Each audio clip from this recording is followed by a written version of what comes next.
ये है हिंदुस्तान उर्दू खबर। आप देख रहे हैं हिंदुस्तान उर्दू खबर टीवी। अस्सलामुअलैकुम वरहमतुल्लाहि वबरकातुहू। मोहतरम नाजरीन, आज आप हजरात की खिदमत में जामा मस्जिद में अखिलेश यादव की मीटिंग के मुतालिक बड़ी खबर लेकर हाजिर हुआ हूँ। बीजेपी ने पार्टी सदर अखिलेश यादव की पार्लियामेंट हाउस के साथ वाली मस्जिद में एसपी लीडरों के साथ बैठे हुए तस्वीर को इशू बनाना शुरू कर दिया है। बीजेपी अक़लियती मोर्चा ने तस्वीर जारी करते हुए इल्जाम लगाया है कि अखिलेश यादव ने इस मस्जिद को एसपी ऑफिस में तब्दील कर दिया है। बीजेपी अक़लियती महाज ने इस पर एतराज किया है। इसके खिलाफ एहतिजाज करने का भी ऐलान कर दिया है।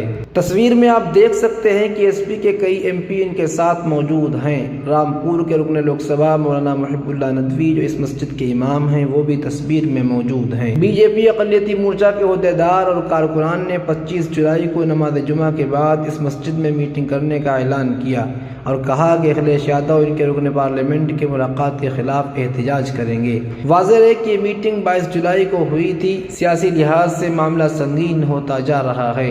इस वाक़ये ने भारतीय जनता पार्टी यानी बीजेपी और समाजवादी पार्टी के दरमियान एक नया तनाज़ुर खड़ा कर दिया है। बीजेपी ने इस इक़दाम को गैर आइनी करार दिया है और एसपी पर सियासी मकासद के लिए मजहबी मकाम का इस्तेमाल करने का इल्ज़ाम लगाया है, जबकि अखिलेश यादव ने समाज को तकसीम करने की कोशिश करने पर बीजेपी पर जवाबी हमला भी किया है। बीजेपी लीडर उत्तर प्रदेश के नायब वजीर आला ब्रजेश पाठक ने कहा कि समाजवादी पार्टी और उसके सरबराह अखिलेश यादव हमेशा आइन के खिलाफ वर्जी करते हैं। हिंदुस्तानी आइन वाज़ेह तौर पर कहता है कि मजहबी मकामात को सियासी मकासद के लिए इस्तेमाल नहीं किया जा सकता। मोहतरम नाजरीन, ये बहुत ही अहम और बड़ी खबर थी जामा मस्जिद में अखिलेश यादव की मीटिंग के मुतालिक, जिसको मैंने आप हजरात के सामने पेश किया। कम वक्त में दौरे हाजिर की ताज़ा तरीन खबरों को सुनने के लिए जुड़े रहिए हिंदुस्तान उर्दू खबर के साथ। शुक्रिया, जज़ाकुमुल्लाह। अस्सलामु अलैकुम वरहमतुल्लाह।